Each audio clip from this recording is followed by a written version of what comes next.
राष्ट्र ऋषि बंकिम दास द्वारा लिखा गया एक ऐसा अमर संगीत है जिस गीत ने आज से 150 वर्ष पूर्व भारत के स्वाधीनता संग्राम को उस समय में खड़ा करने उठाने का महती काम किया था, जिस समय में भारत के लोग अंग्रेजों के अत्याचार, अंग्रेजों के अनाचार, अंग्रेजों के द्वारा किए जा रहे कदाचार, उस सब के चलते हुए लोग अपना विश्वास खो बैठे थे। लोगों के मन से ये भरोसा समाप्त हो गया था कि कभी भारत में भारत का शासन हो सकता है। उस महत्वपूर्ण कालखंड में भारत के लोगों को निराशा से निकालने में जिस गीत ने इतना बड़ा योगदान किया, और इतना ही नहीं,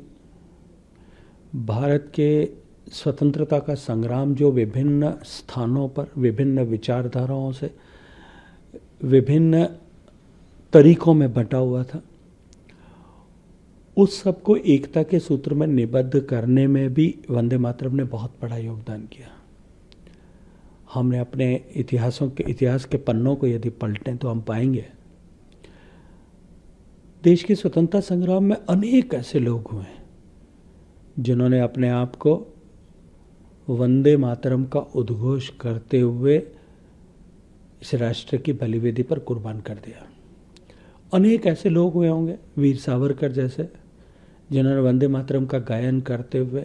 उन कठोर यातनाओं को अनगिनत दिनों तक सहा होगा। लेकिन दुर्भाग्य था कि एक ऐसा महान गीत, प्रेरक गीत, जिसने भारत को एकता के सूत्र में बांधा, भारत की स्वतंत्रता दिलाने में बहुत बड़ा योगदान किया, कुर्बानियों की पूरी श्रृंखला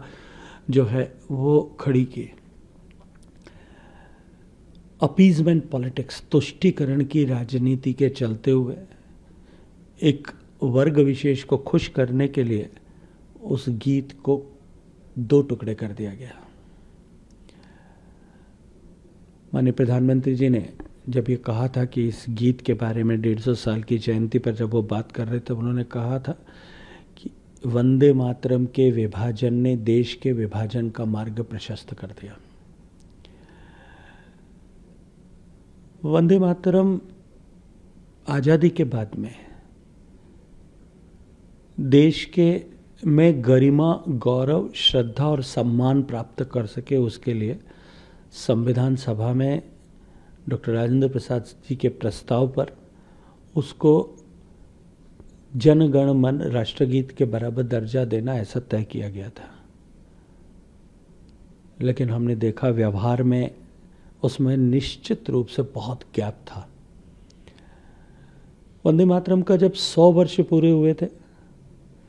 तब दुर्भाग्य से उस समय देश में जिस वंदे मातरम की बदौलत संविधान बना, आज़ादी आई, उस संविधान की हत्या करके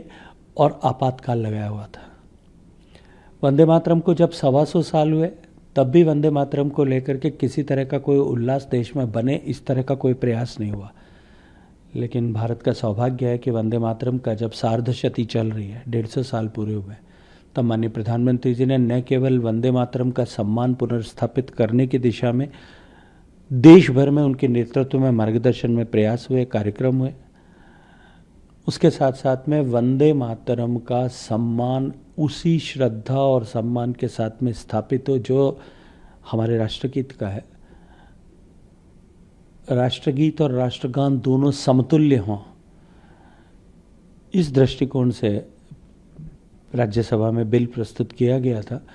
और बिल पारित हुआ है। और मैं मानता हूं कि ये देश के इस परिवर्तन के कालखंड में, जब देश एक बहुत बड़े बदलाव के दौर से गुजर करके विकसित होने की दिशा में आगे बढ़ रहा है, वंदे मातरम के सम्मान का पुनर्स्थापन या उसे कोडिफाई करना निश्चित रूप से एक बहुत बड़े मील का पत्थर इस दिशा में साबित होगा।